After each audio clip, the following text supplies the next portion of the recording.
Let's go through Nazir, a few things. Why is Nazir is a type of neder?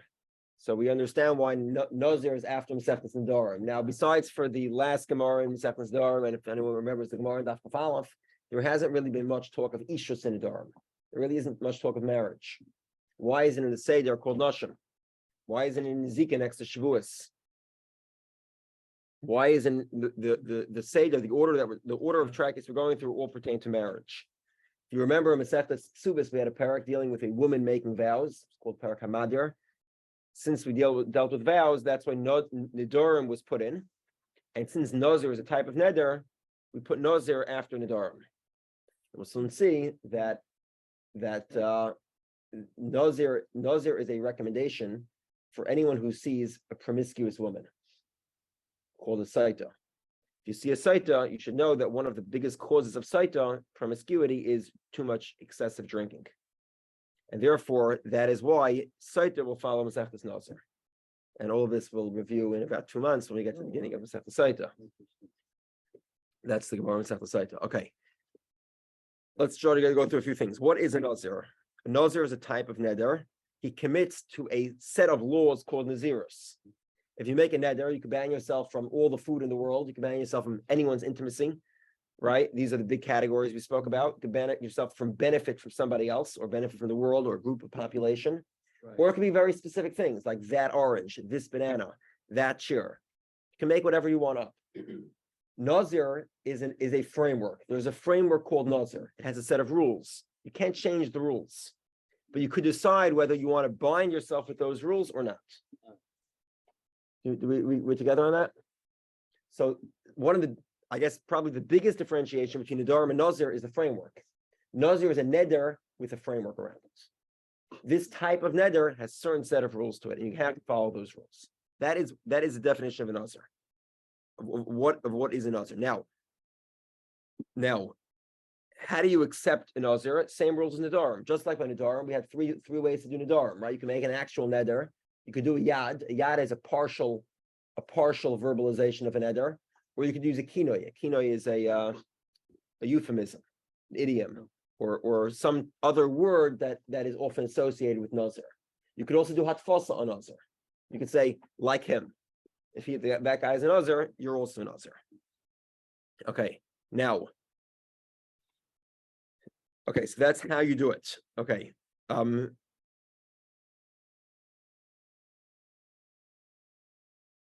Okay, 1 second. Okay, what are the rules of Nazir? There are 3 primary rules of Nazir. Rule number 1 is no cutting your hair. Can't cut your hair. Rule number 2 is no tumas mace. No tumah from a dead body. We said there's, in general, we spoke in Masechtas Chagiga, we spoke about two categories of tumah really. One category is called tumas mace. The other category is called tumah hayetzim min haguf. It's the third category of tumah sheretz. But primarily, when you're dealing with human tumah, it's either from a dead body or it's from a process by which a person becomes tummy, either through a zav, and either your lettuce. His parents too. What? His parents too. What do you mean parents do? If you become tummy to your parents, you become tummy. Yeah. Well, you're talking about Nazir here. You say they can't come to. We'll get to it. But yeah, we'll discuss whether or not you can become tummy to his parents. Okay. And the third category is any product that is grape derived. And this is not just wine or grape juice. It would also include things like, any grape oil or any other grape product. Or grape-based vinegar. All of that. Okay. Because Nazir is a neder, you can do hataras nedarim.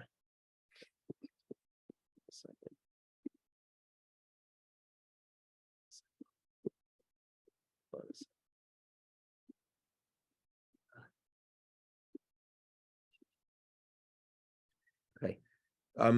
You can do hataras nedarim. You can end it. If a married woman makes a Nazir, or a young girl accepts a neder of Nazir, in both of those cases, the father or husband can end it. This because Nazir necessarily is difficult for the husband. He has to accommodate a set of prohibitions, and he's entitled to end that neder by hafaras nedarim. Okay, how long is a Nazir? A Nazir is at a minimum 30 days. the framework of Nazir requires a minimum of 30 days of Nazirus. You can't do less than 30 days. I have a question. Yes. That's not necessarily on topic. I'm sorry to say. Why would someone do this? We'll get to it. Now, you can do longer than 30 days. The guy can become a Nazir for 2 months. He can also accept multiple 30-day segments. So I'm becoming a Nazir now for 30 days, in a month for 30 days, and in 3 months for 30 days. All of that would be a valid form of Nazirus. Okay. There are three types really of permanent Nazirus. Okay. The first type of permanent Nazirus is a guy who says, I'm a Nazir forever. The guy says he's a Nazir forever. He's permitted to cut his hair at certain intervals. Okay. The other type of Nazir is a guy who says, I'm not a permanent Nazir, but I'm a Nazir without an end date. So he's a standard Nazir, but it's indefinite. There's a difference here between a Nazir Olam and a Nazir Lit Olam. A Nazir Olam is a type of Nazirus called a forever Nazirus. Whereas a Nazir Lit Olam is a standard Nazir that ends up living for the rest of his life forever as a Nazir. Very two different. So there's a Nazir Olam and a Nazir Lit Olam. And there's a third type of permanent Nazirus called a Nazir Shimshon. What was unique about Shimshon? Prophet. What rule of neck? Sexual relations? Obviously not. Very good. Tumah. Shimshon was going around killing people all the time. Literally, he took a cheek of a donkey and he killed 300 people. Right? Shimshon was known for his strength. As a fox, maybe. No, it was a donkey. And he tied the foxtails and burnt all the fields. Anyway, you can look at Shafton for more details, exactly the details of his strength. But regardless, he killed people all the time. And evidently, a person who accepts a Nazir like the Nazir of Shimshon is exempt from the law of Tumah. You do need to grow your hair, and that was the story with Delilah at the end, where Delilah found out that secret. Delilah cut his hair and he lost his strength. And then eventually he died when he destroyed the building with Pelishtim in it. Okay. What are the rules of Nazir we spoke about? Okay. What happens if a Nazir does become Tameh? So then there's a process where he has to purify himself. He has to bring a kapara, a sacrifices, because he violated a prohibition, and then he has to start again his Nazirus. He has to redo it. Okay. 1 second. Okay. Interesting. What happens if a Nazir shaves his head? He does not restart his Nazirus. If he shaves his head, he does not restart his Nazirus. However, he cannot, at the conclusion of Nazirus, there's an event to conclude Nazirus. That event requires a person to shave all the hair on his head. This includes the hair which one is normally prohibited to shave. That would be the payas. The payas are the areas between the front of the hair and the ear, this area over here. And normally a Jewish male is not allowed to shave that hair, except that in the case of a Nazir, the Torah commands him to. And this is a classical example of an essay doichaloisase. A positive commandment temporarily pushes away a negative commandment. And therefore, Nazir is allowed to shave his payas. Obviously, in this scenario of a woman, this is not relevant because a woman has no obligation to keep the payas on her hair. And a woman also has the same requirement at the conclusion of Nazirus, she has to shave her head. Yeah, they might want to think twice before accepting Nazirus. Okay. It is important, though, to recognize what happens if a guy is a Suffolk Nazir, he's in a tight spot. Because now he can't shave it. If he's a male, he can't shave his head. Why can't he shave his head? Because we don't know if he's a Nazir. Potentially he's violating the Torah commandments. How can it be a doubtful Nazir? So if a guy says something, we're not sure if it has the status of a Nazir. Or he says, I should be like that person. We're not sure if that person's a Nazir. He disappeared, he died, I don't know. So that, well, we'll get to Suffolk Nazirus, but that's an interesting situation. Okay. If a Nazir becomes Tameh, like we said, he has to go through the purification process and offer up sacrifices, an oila, a chatas, and an asham. 3 sacrifices. The conclusion for any Nazir also includes sacrifices, and these are a chatas and a shlomim.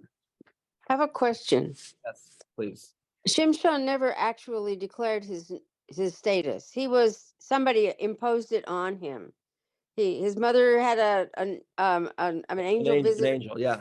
and That's a good question. so yeah. that was kind of a unique situation. Is he never took a vow? Correct. In that sense, that's probably the case. You're probably right about that. But the point though is that Shimshon is a classification of Naziros. It's a certain framework that he kept, and he was not obligated to keep the laws of Tumah. Evidently, such a framework exists, and a person could accept that type of framework.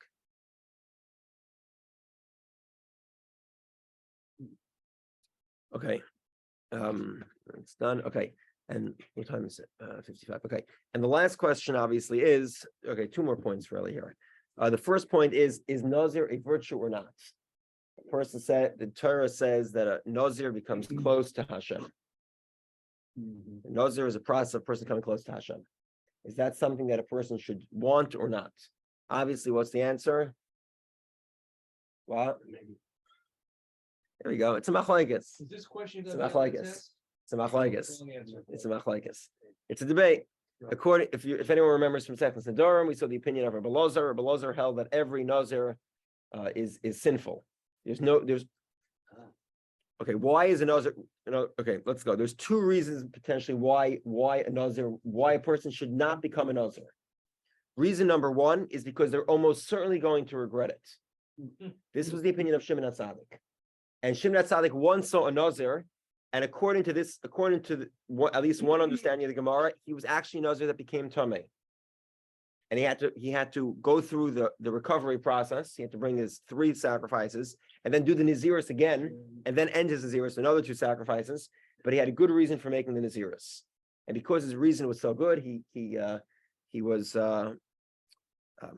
fell in love with his own beauty, so to speak, in a very extreme manner. He was going to become the next Hollywood actor looking for multiple women, and basically that's why he accepted to become a Nazir, because he knew at the end he'd have to lose all his hair, so he wouldn't be as attractive at that point, and that's why he accepted Nazir. So Shimon HaTzadik said, even though he became Tameh, presumably because he had a good reason, he didn't regret it. It's very important to remember. The other possible reason why a Nazir is a sinner is not because he might regret it by becoming Tameh. It's because he's refrained from enjoying wine. God gave a gift of wine; a person should enjoy it. And this guy who's banned himself effectively from drinking wine is considered a sinner. So 2 separate reasons why a Nazir might be a sinner. And there's the third opinion, which is nothing sinful in it, sinful at all. Nazir is a virtue, and if you're able to do it, obviously not today, because there's no way to end it, then you should do it. So why does a Nazir bring a chatos when he concludes his Naziris? He brings 2 sacrifices, a chatos and an oila.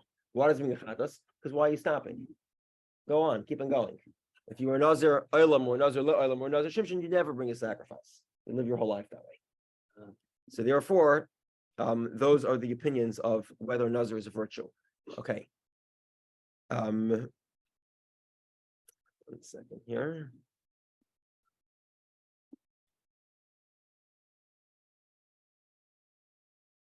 Okay, I forgot to mention one more thing. The prohibition of a Nazir to cut his hair isn't just to cut his hair; it's to remove even 1 hair.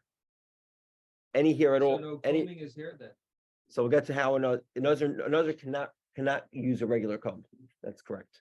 So he has hair is growing, very long, and he cannot use a comb. But we'll see more details. Maybe he could use his hand. We'll get to that. That's a separate discussion. Okay.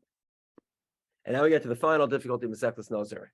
Like Masechtas Nedarim, Nazir has a number of difficulties with the actual text of the Masechta and the commentaries. First of all, the text of Nazir is a corrupted text. It is nothing as close to accurate as the other text of the rest of Talmud. This is a problem that Nazir shares with Nedarim. Why? I don't know why Nazir has a text there's so many emendations and changes. It's very hard to follow through with all the changes. And like we did in Masechtas Nedarim, we're going to prefer the commentary, the textual version of the commentaries that we're going to be using to explain. or the one that's most intuitive in the Gemara, without going through the details of the various variations and what they mean. That's the first thing. The second problem with Masechtas Nedarim is that it is widely accepted that Rashi was not written by Rashi. So you have the explanation that's written on the inside of the page. Right. It is widely accepted that that's not authored by Rashi. Who did author it? Unlike Masechtas Nedarim, which is considered of questionable authorship, and why most yeshiva students do not widely use the Mefarish. Indeed, most Rishonim don't use the Mefarish. There are exceptions, though. Mefarish is the inside, the one who's inside published track. on the inside of the page in Masechtas Okay. Nedarim. Right. Okay. So it is attributed to Rashi, but the wide range of consensus of Rishonim and Achronim is that it was not written by Rashi. Do they have an idea who they think it was? It's not, but by Nedarim, it's a lot less clear. By Nazir, we think we know who it is. We think it's the Rivan. That was Rashi's grandson. So again, this is a Rishon widely accepted. Yeah. Unlike the Ran, the Mefarish on Nazir is accepted. It's not clear that the Rivan wrote it, though. There are differences of opinion. Mm-hmm. Typically in the yeshivas, they typically use Taisfus. Art Scroll focus much more on Rosh. That's because Taisus is a lengthy commentary. Taisus and Nazir serves two functions. If you remember, the Ran serves three functions. The Ran had three functions. Number one is to take over Rashi, to explain the Gemara. Number two is to take over Taisfus and ask questions. And number three was to rule on halachic matters and discuss halachic matters. This is identical to the Ran's explanation of the Rif in the rest of Talmud. The Ran wrote on the Rif, and he follows these rules. It's three versions. You get Rashi, you get the back and forth of Taisfus, and you get halacha. Taisfus has only two of those mandates. You get the questions, and you get Rashi. That's why, if you'll notice, on this Masechtas Nazir, there is way more Taisfus than in any other Masechta in Shas. That's because Taisus, in addition to functioning as a Taisfus, he also functions as Rashi and explains the Gemara. Oh. The Rosh on this Masechta takes the other two tracks of the Ran. So he does Rashi, he explains the Gemara, and he also does a little bit of halacha. We'll see how it goes. I'll try with Taisfus, but I'm certainly not as loyal to Taisus as I was to the Ran on Nedarim. So in Nedarim, I think when we learned Nedarim, when I was here, we did every single Ran. Maybe we skipped a handful. That means the Ran's explanation of the Gemara, as well as the detailed back and forth of the Ran. In Nazir, we will be doing Taisfus explanation of the Gemara. We will not be doing back and forth of Taisfus. The Taisfus is cautious and back and forth. That's not included in the study of Masechtas Nazir. I'm not as beholden to specifically learning Taisfus. I'll also be happy to learn the Rosh instead if that's an easier pathway. Okay, and that will take us tomorrow to the beginning of Masechtas Nazir.